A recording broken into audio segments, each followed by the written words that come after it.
Trois invités avec nous chaque soir pour décrypter les mouvements de la planète marché. Raphaël Thuin est avec nous ce soir, le responsable des stratégies de marché de capitaux de Tikehau Capital. Bonsoir Raphaël. Bonsoir Édouard. Arnaud Morel à nos côtés, directeur de la gestion sous mandat de Promépar Asset Management. Bonsoir Arnaud. Bonsoir Grégoire. Et Benoît Pelloual nous accompagne également, le directeur des investissements de Natixis Wealth Management. Bonsoir Benoît. Bonsoir Édouard. Un mot peut-être de ce qui va être le fil rouge et plus que ça encore, un cap pour Donald Trump tout au long de cette année 2026. La perspective des élections de mi-mandat le 4 novembre prochain, Benoît, et on le voit dès le démarrage de cette année 2026, Donald Trump continue de faire preuve d'un interventionnisme débridé sur le front extérieur, bien sûr, mais sur le front intérieur. Toutes les actions de Donald Trump, visiblement, sont guidées par l'idée d'essayer de redresser la barre avant des élections de mi-mandat qui s'annoncent compliquées. On joue sur le pétrole à travers le Venezuela en espérant faire baisser les prix à la pompe. On joue sur l'immobilier.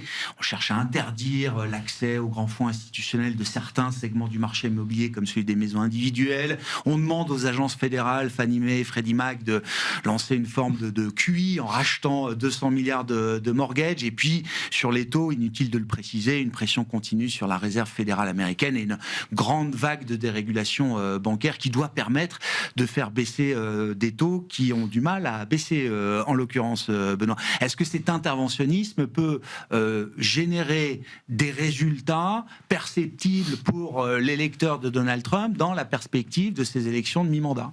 Il faut l'espérer pour lui, étant donné que c'est une année d'élection, parce que en tout cas l'interventionnisme à l'extérieur mobilise assez peu l'électorat intérieur, parce que quand on regarde, cette opération Venezuela, pourtant bien vendue quand même, avec très spectaculaire.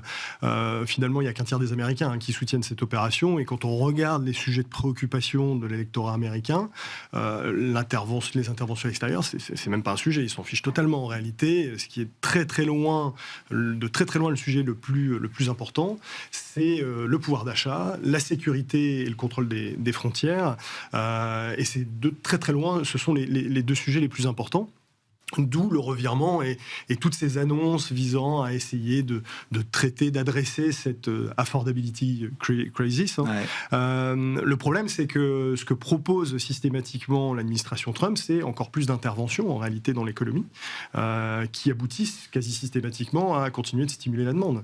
Et c'est précisément l'inverse en réalité qui serait nécessaire, puisque l'affordability crisis est liée à cette problématique inflationniste. On a une inflation toujours persistante aux États-Unis. C'est toujours un problème. Alors certes, on a eu des chiffres qui étaient un peu meilleurs récemment, mais il y a pas mal de débats sur la façon dont ça a été estimé en raison du shutdown, etc.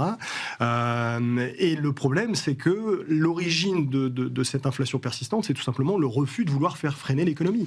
En réalité, ce dont on s'aperçoit, c'est que cette crise du pouvoir d'achat, elle repose très largement sur ce concept d'économie en cas aux États-Unis, c'est-à-dire que en réalité, le gros de la population américaine subit bien le resserrement monétaire. On a le moral des ménages qui est affecté, les taux de défaut qui sont remontés, le taux d'accessibilité à la propriété immobilière est sur des plus bas quasiment.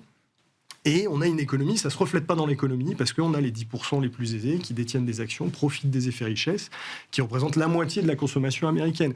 Sauf que si ça ne se voit pas d'un point de vue économique, l'économie continue de tenir, ce n'est pas la même histoire d'un point de vue électoral. Au final, le gros bataillon du consommateur américain, il souffre et il risque bien de le faire savoir finalement dans les scrutins. Et d'un point de vue macro, c'est-à-dire que l'interventionnisme débridé qui ne va pas lâcher Donald Trump cette année, évidemment, ça va distordre encore un peu plus le cycle américain. Autrement dit, l'économie américaine, elle ralentit ou elle accélère cette année ? Le risque, c'est justement de rajouter de la stimulation à l'économie américaine, parce qu'en réalité, ce qui se passe depuis le début, la cause de cette économie en cas, c'est justement le fait d'avoir refuser systématiquement les effets négatifs du freinage de l'économie qui permettrait de regagner la maîtrise de l'inflation.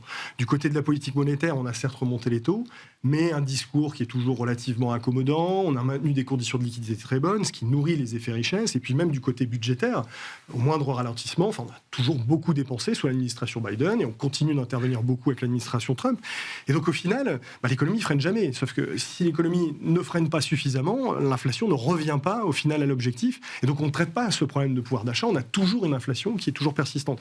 Et le fait de proposer de nouvelles interventions dans l'économie, qui aboutit justement à essayer de stimuler l'économie ne risque d'aboutir finalement qu'à ne renforcer cette problématique de pouvoir d'achat, parce que ça va maintenir une inflation relativement élevée et empêcher la Fed justement de modifier sa politique monétaire. C'est ma question. Est-ce que ramener l'inflation à la cible, est-ce que ça reste un objectif pour la Réserve fédérale américaine aujourd'hui? Est-ce que ça reste l'objectif, ou est-ce que non, cet objectif est déjà caduc, ou est-ce que la Fed a déjà capitulé sur l'idée ou la nécessité de revenir strictement à l'objectif? Le problème, c'est que ça fait maintenant 5 ans où on a une inflation supérieure à l'objectif. Donc on peut évidemment douter de la volonté de ramener finalement à cet objectif de 2, mais là le risque, c'est qu'avec toutes ces annonces, on s'en éloigne. La problématique, c'est plus qu'on reste légèrement supérieur à l'objectif, c'est qu'on va avoir, quoi qu'on en dise, il y a quand même malgré tout un effet des droits de douane sur certaines catégories de biens. On voit bien un effet inflationniste pour le consommateur américain, même si ça reste relativement modeste. C'est pas le choc d'inflation qu'on pouvait redouter. Mais si à cela on ajoute encore et toujours de nouvelles mesures de stimulation de l'économie, on risque de s'en éloigner de cet objectif d'inflation. Je ne suis pas sûr que la Fed accepte. Alors bien évidemment, si on en change complètement la composition, qu'au final on n'a que des personnes qui font allégeance à l'administration Trump, on peut laisser entendre que ça puisse durer un certain temps. Mais à un moment ou à un autre, il y aura bien un moment de vérité économique où soit on subit des pressions inflationnistes beaucoup plus importantes, ou alors on accepte de faire freiner l'économie pour regagner la maîtrise de l'inflation. Les deux objectifs sont peuvent difficilement cohabiter ensemble. Ouais. Raphaël, 2026 sera une nouvelle année qui démontrera que l'économie se façonne sous les interventions des États et des gouvernements en général. L'exemple de Trump étant évidemment peut-être le plus emblématique, mais cet interventionnisme, il existe partout aussi aujourd'hui dans le monde. Oui, c'est un changement de régime, un changement de paradigme. On est maintenant dans une forme de capitalisme d'État où aux États-Unis très clairement, mais aussi ailleurs, évidemment en Chine et pourquoi pas aussi en Europe, on voit au Japon, oui. Au Japon, tout le monde est concerné visiblement. On voit les gouvernants un petit peu dicter la cadence, orienter l'économie, faire des plans comme on pouvait faire dans les années 60 pour l'économie. Alors avec certains succès aussi, on peut dire que l'interventionnisme hyperactif du président Trump, il a obtenu quelques résultats jusqu'à présent, mais c'est vrai qu'on est quand même impressionné par sa détermination, en particulier autour de cette crise de l'abordabilité. Ouais. Regardez, c'est ça la traduction. Non, mais intéressant. Petite parenthèse, on parle de crise du pouvoir d'achat chez nous en France, de crise de la vie chère. Affordability, je comprends le terme anglo-saxon de manière un peu différente. C'est pas juste une question de prix, c'est est-ce que je suis en capacité d'accéder à un logement, d'accéder à une voiture. C'est pas le prix en tant que tel, c'est est-ce que j'ai la capacité de me payer ce que j'ai envie de me payer. Oui, vous avez raison. C'est une bonne pour moi, il y a une petite nuance quand même. Donc l'abordabilité, très bien. Donc l'abordabilité en bon français. Effectivement, cette crise, elle est grave aux États-Unis, en tout cas pour ce décile de population de consommateurs le moins fortunés, en ce qui concerne l'énergie, les prix de l'électricité, les prix à la pompe sur lesquels ils sont très, très sensibles, évidemment le marché de l'immobilier. On est sur des crises importantes et probablement que le président Trump sent le vent du boulet avec les midterms qui arrivent et cette volonté d'agir. Donc il agit. On a vu le Venezuela. On va voir, mais globalement, on peut imaginer un effet baissier sur le pétrole. À court, au moyen terme, on verra. Il agit aussi sur le marché de l'immobilier. Alors, on est un peu plus sceptique sur ces mesures. Effectivement, il y a des grandes annonces, mais des grandes annonces qui ne sont pas nécessairement suivies d'effets, comme souvent. Donc, on va attendre de voir la suite. Mais globalement, il a ce volontarisme qui impressionne. Et puis, effectivement, utiliser la capacité budgétaire, la capacité fiscale pour plaire peut-être à son électorat, peut-être de manière moins cynique aussi pour adresser certains problèmes structurels de l'économie américaine. On peut aussi lui reconnaître ça. Et comme vous disiez, Benoît, effectivement, le potentiel pour l'inflation et les taux d'intérêt d'avoir un effet retour, un effet de second tour. Peut-être que finalement, il ne se rend pas service à être si volontariste, si activiste. Et on parlait, par exemple, de la problématique immobilière. La problématique immobilière des taux immobiliers, c'est pas la Fed qui va la régler. C'est les taux longs qui sont trop hauts. Et les taux longs, ils montent et ils sont trop hauts parce que les déficits, parce que l'économie qui est hyper stimulée. Et donc, effectivement, dans quelle mesure il va réussir à gagner sur l'ensemble de ces grands chantiers, on verra en 2026. Ouais, bon, un interventionnisme débridé, évidemment. Alors, l'événement du jour, c'est qu'on n'a pas de décision de la Cour suprême concernant les tarifs, la base légale d'une grande partie des tarifs fixés par l'administration Trump. Mais donc ça reste un sujet devant nous, Arnaud, mais c'est un sujet important pour l'administration Trump qui a beaucoup capitalisé sur cette manne tarifaire. Hein. Tout à fait. Donc ça a été vraiment, ils veulent l'utiliser un peu partout. Hein, cette manne financière réalisée, on va dire, des droits de douane qui sont à hauteur de 170 milliards pour l'année 2025. Donc là, on garde un peu de temps. Monsieur Besant avait dit qu'il y avait d'autres alternatives au cas où ce serait, on va dire, retoqué par la Cour suprême. Donc ça, c'était quand même les points qu'on avait en tête. Il y avait d'autres mécanismes possiblement qui pouvaient faire ça. Mais en termes de communication, on peut se dire que la première année de Monsieur Trump 2025... on va dire orchestré autour des droits de douane, il vaudrait mieux pas que ce soit quand même retoqué par la Cour suprême pour, on va dire, et en amont des élections de mi-mandat, pour dire quand même qu'il a bien travaillé sur cette première année 2025. Pour 26, on va se demander à la fin de l'année si on a préféré le Trump taco de 25 ou on va dire le Trump un peu plus offensif. Électoraliste de 26. Après, il fait peut-être un jeu à 3 bandes dans ce début d'année aussi, puisqu'il va peut-être chercher aussi l'électorat de M. Rubio. Qu'est-ce que c'est ? C'est surtout des gens qui sont issus de la vague migratoire des dernières décennies, clairement cubains, vénézuéliens, tout ce qui est Amérique du Sud. Donc ça, clairement, ils ont voté pour lui précédemment, même si ça peut surprendre, ils étaient clairement un électorat. Donc ça aussi, en termes de communication, on l'a vu comment ça a été fêté dans les grandes villes américaines, notamment à Miami, la défaite, on va dire, de Maduro. Avec l'idée que demain, c'est Cuba. Hein. C'est voilà, ça. Et ça, c'est l'argument c'est dessus. Et surtout, de fond de Marco Rubio.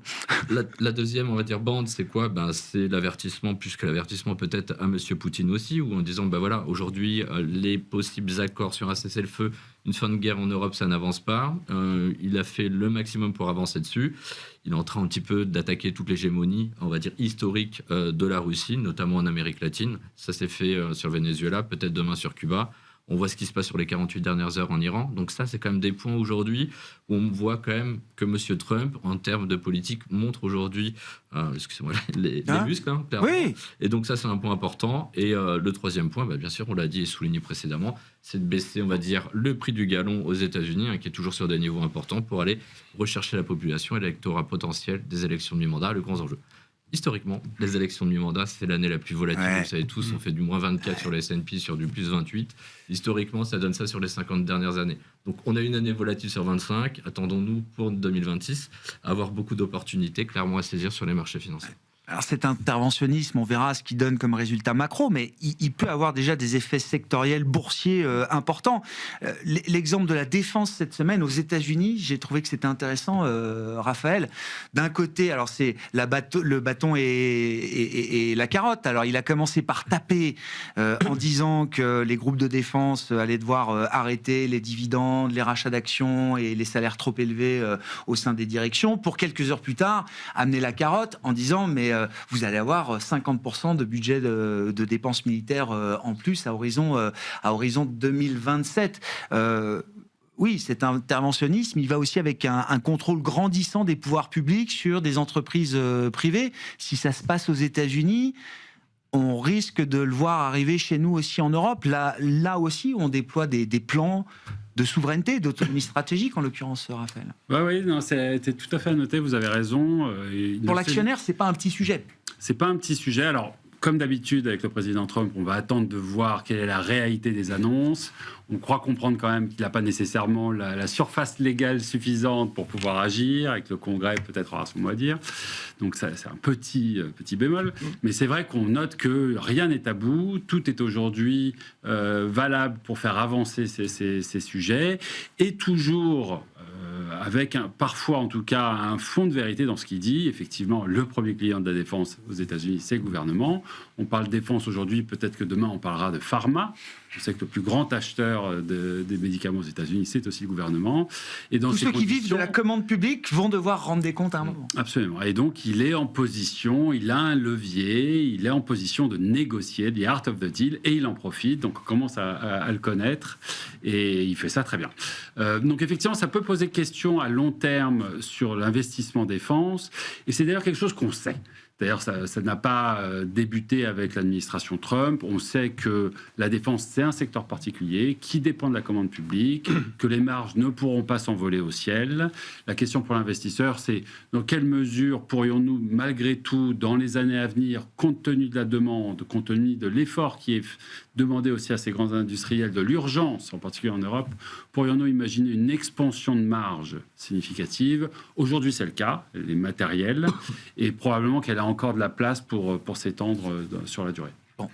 Et vous dites qu'il y a quand même un chemin de rendement normatif intéressant pour un actionnaire aujourd'hui dans le secteur de la défense, malgré cette épée de Damoclès qui peut peser au-dessus de nos têtes. Alors, oui, de manière. Nous, notre vue sur la défense... On l'a vu sur les groupes d'énergie, je rappelle, après la crise russo-ukrainienne, les groupes d'énergie ont vu tomber de l'argent du ciel.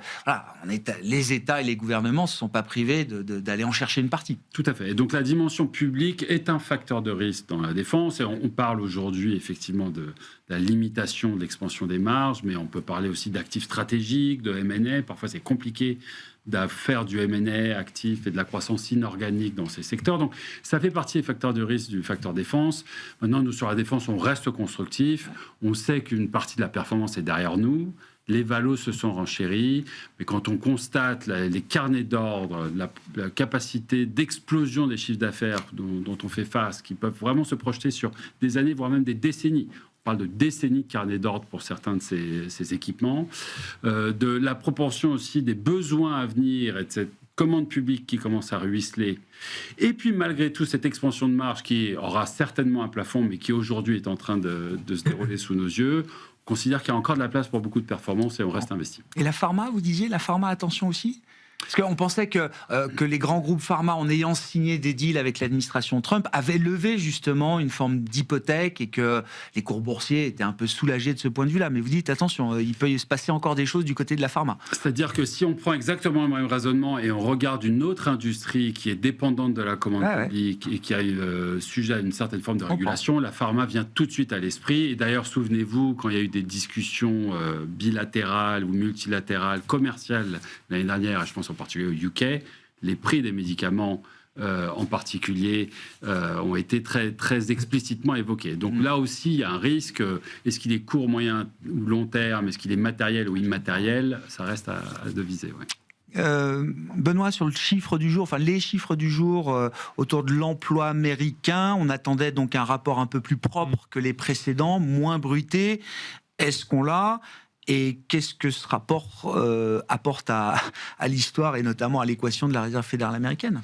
On s'aperçoit qu'il se passe plus grand-chose sur le marché du travail américain en réalité. C'est-à-dire que c'est pas une dégradation encore plus franche, puisque finalement même le taux de chômage a légèrement baissé, mais c'est qu'effectivement en termes de création d'emplois, il se passe plus rien, on n'embauche plus, on sort plus beaucoup de monde. Donc on a un marché qui est un peu bloqué. Sur l'emploi privé, quand on regarde en moyenne 3 mois, on est passé en dessous des 30 000 créations d'emplois. C'est très inférieur à ce qui est normalement nécessaire pour maintenir le taux de chômage à peu près stable. Donc, si on continue de rester dans cette situation, et quand on regarde la plupart des indicateurs avancés, etc., ça laisse entendre que ça devrait encore rester comme ça pendant quelques temps. Normalement, on devrait voir le taux de chômage remonter, ce qui n'est pas le cas quand on regarde ces tout derniers chiffres. Donc, la situation est quand même assez difficile, mais dans son ensemble, quand on regarde le marché du travail américain, l'ensemble des données montre qu'on est toujours dans une situation assez dégradée. Donc c'est pourquoi nous, on continue de croire que justement on aura bien les baisses de taux qui vont se poursuivre de la part de la Réserve fédérale américaine. Néanmoins, on voit que dans les attentes du marché, ça a un peu bougé. En tout cas, les marchés, sur le premier trimestre, n'attendent plus grand-chose de ce point de vue-là. Et c'est un peu là où il y a une nouveauté. En réalité, nous, dans le scénario pour 2026, la principale problématique sur ce scénario de baisse de taux de la Fed, qui est un des piliers de la bonne santé des actifs risqués tout au long de 2025 et même auparavant, c'est que c'était essentiellement le mandat inflation, c'est-à-dire une inflation un peu trop persistante. Alors même si les chiffres sont discutables, on a vu une petite amélioration, on va voir ce qui va venir. Mais là, ce qui est un fait nouveau, c'est que finalement, si on n'a pas un taux de chômage qui remonte un peu plus significativement, on a une raison supplémentaire pour la Fed de ne pas baisser ses taux d'intérêt. Et donc ça change un peu le discours. Et c'est là où, encore une fois, ça renforce cette idée, nous, en termes d'allocation, d'essayer de faire autre chose que les États-Unis, qu'on fait déjà depuis le S2 l'année dernière, d'appuyer sur la diversification en dehors des États-Unis et aussi de la tech, qui est le gros morceau de la cote américaine. C'est que tout simplement, ce pilier, il est problématique. On va peut-être pas avoir ces baisses de taux aussi facilement Ça va être un peu plus compliqué que ça. On continue d'y croire. La dégradation est probablement suffisante, mais ça va peut-être prendre un peu plus de temps. L'action de Trump, justement, ses interventions répétées dans l'économie, plutôt tendance à renforcer cette dimension, cette persistance éventuelle de l'inflation. Donc ça nous pousse justement à essayer de faire autre chose, à regarder ce qui se passe ailleurs. Et c'est pour ça qu'on continue cet effort de diversification entreprise l'année dernière. Et justement, l'Europe en est pour nous principal bénéficiaire en termes d'investissement. Ouais. Je voyais même sur le marché américain, et de manière un peu contre-intuitive, c'est vrai que les Mag 7 sous-performent le S&P 500. Je crois qu'il y a 2 Mag 7 qui doivent faire un peu mieux. C'est Alphabet et Nvidia, je crois. Et quand vous prenez le S&P 493, il fait mieux que les Mag 7 l'an dernier, à la faveur des derniers mouvements de l'année. Mais ça montre quand même que cette partie du marché, cette partie immergée de l'iceberg, elle est là aussi, quand même. Ben c'est ça, ça nous conforte dans cette idée d'appuyer sur la diversification. Encore une fois, voilà, c'est particulièrement important en plus en 2026, il nous semble, parce qu'en plus, ce secteur qui est absolument, à notre sens, déterminant, non pas uniquement pour l'histoire des marchés, mais qui est déterminant pour la trajectoire de l'économie américaine, très clairement, à travers les investissements qui sont réalisés. Au-delà de ce secteur de la tech et des doutes, des craintes de bulles, il y a fondamentalement un questionnement. Il y a un questionnement sur la rentabilité qu'il va falloir dégager par rapport à ces capex qui apparaissent de plus en plus surdimensionnés. Il y a cette dimension, ce questionnement lié au recours à la dette de façon un peu plus important. Donc on combine à la fois des logiques de marché un peu techniques, ces craintes de bulles, etc., avec en plus un vrai rationnel à se poser la question de challenger la thèse d'investissement du secteur de la tech. Donc tout ça appelle à appuyer encore cet effort de diversification en dehors des US. Face à 500 milliards de dépenses d'investissement par an, est-ce qu'on va générer 500 milliards de revenus sur les prochaines années de ce point de vue-là? Vous partagez cette prudence aujourd'hui vis-à-vis de la... Parce que quand je dis la tech américaine, c'est très vaste, mais la tech concentrée autour de l'intelligence artificielle notamment, Arnaud, et c'est quoi une stratégie de diversification pour vous et vos clients chez Premier Pas? Sur le premier point, oui, on partage, mais c'est juste une question en fait de pondération. D'accord. Des boîtes, des big tech américaines. Quand on regarde, ça se gère techniquement avec un jeu de pondération dans les narratif de marché, il a totalement changé. C'est qu'aujourd'hui, en tout cas, quand on regarde, et c'est ça depuis 3 mois, et le début d'année commence comme ça. C'est Alphabet contre Microsoft. Quand vous avez Nvidia, bon, AMD, c'est moins le cas, perd 10 depuis un mois, mais voilà, les gagnants, c'est le mouvement avec un modèle intégré et des TPU autour d'Alphabet, avec une base client qui est installée. Moi, j'aime bien ils savent monétiser des nouveaux logiciels et des nouveaux outils. Des gains de part de marché pour Gemini 3, vous prenez pratiquement 20% de part de marché, et ChatGPT, elle en perd 20. T'as Microsoft qui a un niveau de valorisation qui est quand même hyper important.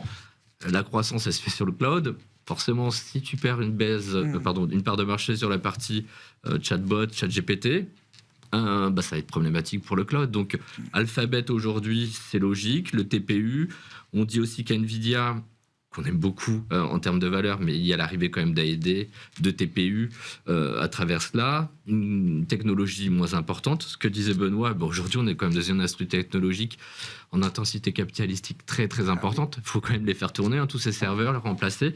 Donc, avoir du TPU, c'est pas dénué de sens. Quand vous voyez le partenariat qui est fait entre Alphabet et Apple, voilà, c'était quand même assez génial. En tout cas, pour Alphabet, oui. Pour Alphabet. Pour Apple, c'est peut-être une forme de désaveu. Mais on peut avoir loupé Alphabet dans le mouvement de marché parce que c'est pas forcément évident avant le mois d'août d'aller sur Alphabet. Mais là, la construction, elle est assez plaisante. Donc, bien sûr qu'il y a un risque. Voilà, quand il y a la première, la deuxième capitalisation mondiale qui sont en train de perdre un narratif de marché. Mais voilà, ça va jouer. Il va y avoir une fragmentation, je pense, un peu plus importante. Mais c'est intéressant, vous dites au sein des Mag 7, quand quelques-unes s'affaiblissent, d'autres sont encore capables de prendre la relève. Et la relève n'est pas des moindres. Il y a un changement Google, c'est peut-être une des plus belles boîtes de la planète. C'est un changement de business model qui est en train de se mettre en place et un niveau de risque qui est en train d'augmenter.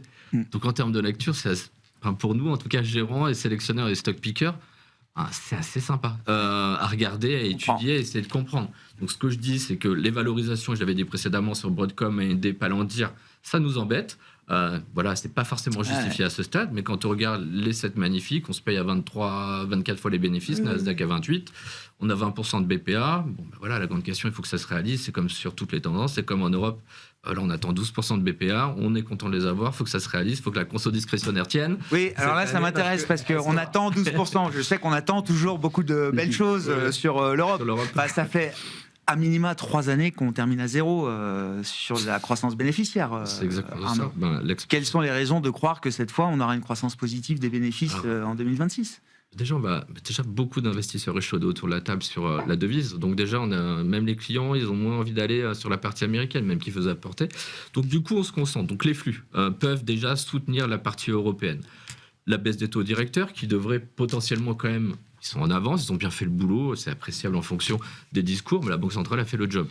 Donc aujourd'hui, vous avez une économie qui tient bien, vous avez de la relance budgétaire, youplaou, quand même, qu'on n'a pas eu depuis pratiquement 50 ans en zone euro. On a qu'un secteur qui a marché l'an dernier en Europe, c'est les banques qui participent à hauteur de 60% en termes de pondération. L'industrie et la défense, un peu quand même. D'accord. Les gros poids d'indices ont bien marché, donc si on descend un petit peu et qu'on va regarder... Je reviens sur ma consommation discrétionnaire qui peut être intéressante cette année. Autrement dit, le luxe. Le luxe, clairement. Après, j'ai l'impression de ne pas vendre du rêve non plus, mais c'est quand même un secteur qui perd pratiquement 30% sur les 1 an glissants, qui a des volumes négatifs, des prix négatifs, une tendance qui est en train de s'inverser sur LVMH, qui s'inverse également sur Richemont, en tout cas sur la partie prix, sur la partie volume, et on va voir comment ça se passe. Donc là, il y a une vraie fenêtre d'opportunité sur le luxe. Enfin, vous dites, je ne vends pas du rêve, moi je suis quand même de la génération qui a connu le luxe au firmament et le luxe comme contributeur et darling de tous les gérants d'actifs de la place. Donc, on ne reconnaîtra pas ça. Et aujourd'hui, on a des pondérations qui sont beaucoup moins D'accord, importantes. ce monde-là est quand même terminé. Dans l'Eurostock 50, LVMH, ça doit faire 4,5 ou 5. Je dis peut-être une bêtise, mais je ne suis pas très loin. Quand vous avez un ASML qui est à 11%. Donc aujourd'hui, de revenir à des constructifs, il n'y a rien de challengeant aujourd'hui. Et le risque à prendre d'aller sur l'industrie du luxe à ce stade, même si aujourd'hui on dit que les statistiques en Chine ne sont pas forcément bonnes, que le consommateur n'a plus envie d'aller acheter un sac à 10 000 euros d'Hermès. Aujourd'hui, vous achetez des boîtes à 20 fois, vous avez des BPA attendus entre 30 et 40% cette année. Donc sur ces valeurs de qualité, le marché est allé trop loin, en fait, vous dites. Le marché a été excessif. En tout cas, il y a des valeurs, des valorisations qui nous semblent aujourd'hui importantes et qu'on n'avait pas connues depuis une décennie, à intégrer depuis 2015 dans les portefeuilles aujourd'hui pour nos clients. Donc des titres comme LVMH, on aime beaucoup. Et on attend combien de croissance sur le luxe alors, des BPA en 26 ? On est à 60%. D'accord. Après une décroissance de 45% l'année dernière. Voilà. D'accord. Donc, ça, jeu d'effet de base et reprise, on n'attend rien reprise d'activité. Donc ça, c'est quand même des éléments qui sont bien. Bien sûr, non, mais ça montre quand même où est placée la barre. Le petit risque que je vais mettre sur le luxe, il ne faut pas qu'on ait une poursuite de réévaluation de l'euro. Ça, c'est vraiment la patte un peu négative. Mais c'est pareil pour l'armement, c'est pareil pour l'industrie de la technologie. Ouais, ça a été un vent contraire. Et pour l'industrie. Donc ça, c'est plein d'important. Oui, on aime beaucoup le luxe chez Promet par cette année. Mais très bien, pour 2026, le retour du luxe. Qu'est-ce qui permet de croire qu'on aura des croissances bénéficiaires en Europe qui permettront de soutenir la tendance, peut-être aussi d'élargir le rallye des actions européennes. Raphaël, est-ce que vous êtes dans le camp de ceux qui ont envie d'y croire, qui y croient ? Oui, on a envie d'y croire, et Arnaud a bien résumé, effectivement, une politique monétaire qui est devenue neutre, qui ne devrait plus peser sur la croissance, l'activité. On voit un stimulus historique qui n'a pas encore vraiment commencé à faire effet sur la zone euro. C'est probablement une histoire pour 2026, et ça doit pouvoir ruisseler. Une croissance qui va être certes trop molle comme d'habitude, mais résolument positive, peut-être même en réaccélération. Il y a quand même toute une liste de facteurs qui rendent globalement optimistes. Tout ça donc face à des valos qui sont très décotés. Alors elles le sont moins qu'elles ne l'ont été quand même, ces valos décotés, mais c'est sûr qu'on ne surpaye pas comme on peut surpayer par ailleurs. Donc ça fait sens. Toujours dans cette thématique de rotation. Et d'ailleurs, c'est intéressant, quand on regarde le marché depuis le début de l'année, il est en train de renifler quelque chose, le marché. On a vu une rotation s'opérer. C'est vrai aux États-Unis, c'est vrai en Europe, c'est très vrai aux États-Unis. On sent que cette thématique du cycle plaît énormément. Alors aux États-Unis, on le voit bien, on attend d'un moment à l'autre à ce que les droits de douane puissent peut-être pas annulés, mais au moins réduits dans une seconde mouture. Ça intéresse beaucoup. On voit l'hyper-activité du président Trump pour stimuler l'économie, stimuler le consommateur. Tout ça intéresse. Les prix des matières premières qui ont une tendance baissière et sur lesquels on appuie. Sur l'énergie. Ouais. Sur lesquels on appuie, tout ça intéresse. En Europe, cette idée que ça y est, le stimulus va être dépensé, qu'il y a des capacités fiscales à mettre en face. Bref, le cycle est à la mode, le marché le renifle, et ça se voit dans les performances sur le début d'année. Donc, est-ce qu'il peut y avoir une continuité de cette rotation vers plus de cycles ? En tout cas, ça mérite d'être adressé. Ça peut ne pas être juste un effet de début d'année.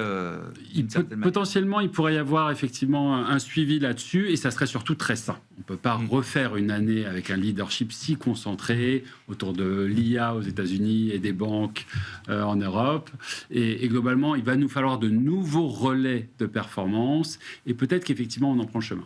Bon. Est-ce que dans le cadre de ce qu'on décrit pour l'Europe, est-ce que la BCE est réellement in a good place, Benoît, et pour combien de temps ? Pour le moment, elle l'est. Enfin, je sais qu'on a tendance à être souvent très très critique avec ce que fait. On l'était hier sur le plateau. Enfin, les intervenants d'hier l'étaient particulièrement, oui. Ouais, on a souvent tendance à faire de la BCE. Un peu pour le coup, moi, je trouve que le travail qui a été fait par la BCE est. On parlait d'une forme d'erreur collective au sein de la Banque centrale européenne, quand même. Face, alors peut-être pas en absolu, mais face à ce qui se passe ailleurs dans le monde.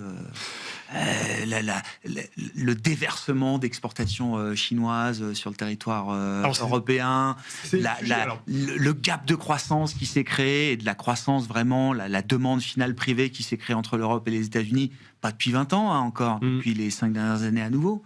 Enfin, tout ça, quoi.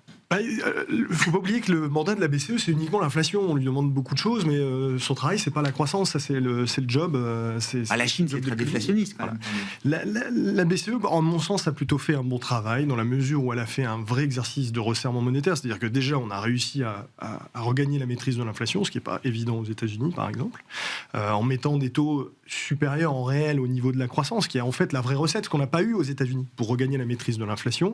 Et elle a réussi à le faire, alors bien évidemment, au prix d'un freinage économique qu'on ne voit pas aux États-Unis, mais qui justement pose problème pour cette éventuelle persistance de l'inflation, mais sans pour autant faire exploser le chômage. Donc on a eu, j'ai envie de dire, un atterrissage en douceur quasiment parfaitement exécuté du côté de la zone euro. Et au final, aujourd'hui, alors c'est vrai qu'on aimerait tous, et là je partage probablement certaines critiques, qu'elle se montre un peu plus proactive. Effectivement, quand on voit la dynamique des exportations chinoises vers les États-Unis qui baisse très significativement et qui augmente de l'autre côté en Europe, on peut s'attendre à importer justement des pressions un peu déflationnistes. Quoi qu'il en soit, pour l'instant, on est pile à l'objectif d'inflation. Le job est rempli.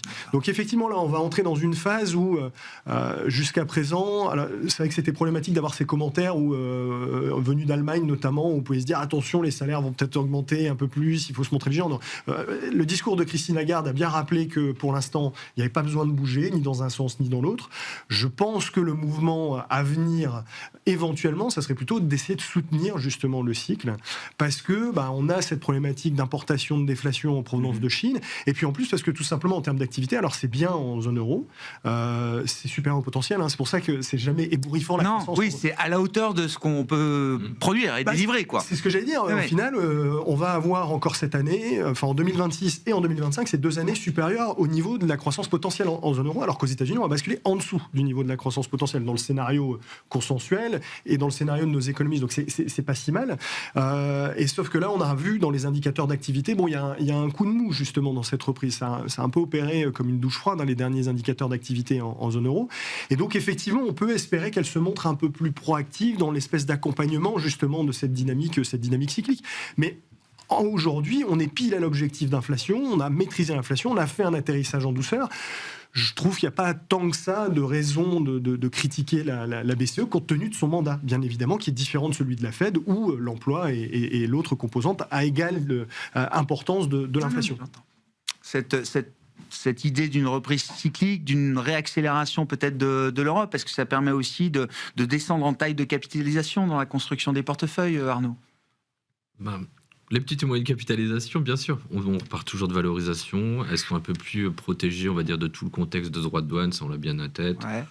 On va leur prendre, oui, bien sûr, il faut aller regarder. C'est une souche de diversification à l'intérieur, mais il y a beaucoup à faire.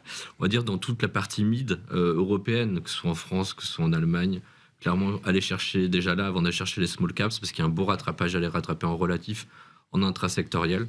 On le voit. Je te donne un exemple qui n'est pas forcément sur la question, mais BNP, qui était, on va dire, délaissée, c'est celle qui performe le mieux. On voit les banques italiennes, espagnoles qui marquent le pas. Ouais. Les banques françaises qui peuvent peut-être potentiellement rattraper, mais sur une histoire un peu plus de valorisation, notamment le relatif par rapport à l'Amérique, mais aussi en zone euro, et c'est ça qu'on aime bien, notamment sur un titre comme BNP, Voilà, où on est également très positif chez J'ai vu la banque la moins chère d'Europe. C'est la banque. Même SocGen est plus cher que BNP aujourd'hui. On est à 0,5. On est à 0,5. Alors maintenant, je Quel doute qu'à parcours pour 90. Société Générale. À Alors, un mot aussi, il nous reste 1 ou 2 minutes, Arnaud. Enfin, Ouais. si quand même, Rio Tinto, Glencore. Alors, je sais pas si vous aimez particulièrement le secteur minier. Les métaux ont plutôt tendance à flamber et c'est pas nouveau. Ça fait déjà un moment que ça dure. On a l'impression que c'est quand même un cycle ou un super cycle assez favorable pour les métaux en général, qu'ils soient précieux ou industriels. C'est logique de voir un nouvel essai de rapprochement entre deux géants du secteur là aujourd'hui. Clairement. Ouais. Aujourd'hui, vous allez avoir,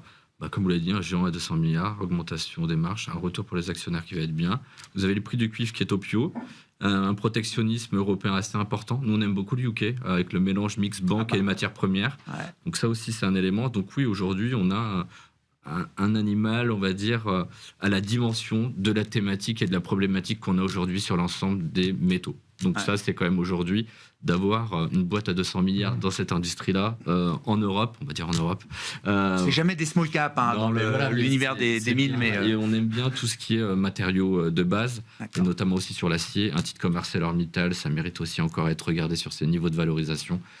Clairement, et c'est toujours comme ça que ça se passe sur les parties de fin de cycle aussi boursières, où on a un emballement sur tous les métaux précieux, tous les métaux industriels. Il faut en profiter, et c'est toujours là le petit spike à Ouais. prendre sur les marchés. Ouais, effectivement, cet univers des ressources de base, ça vous intéresse aussi, Raphaël. Et puis, alors sur Rio Tinto, Glencore, je ne sais pas spécifiquement, où le thème M&A, l'année M&A s'est finalement plutôt bien déroulée, malgré le choc de Liberation Day qui a pu geler quand même un grand nombre de décisions. On a vu ensuite, au niveau mondial, j'entends, un certain nombre d'opérations reprendre, et pas des moindres, des grosses opérations également.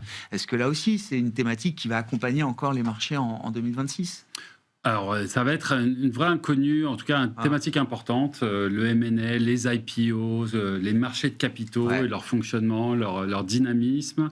C'est vrai que ça a été globalement une bonne année en 2025, surtout aux États-Unis. Les IPO, c'était plutôt en Asie.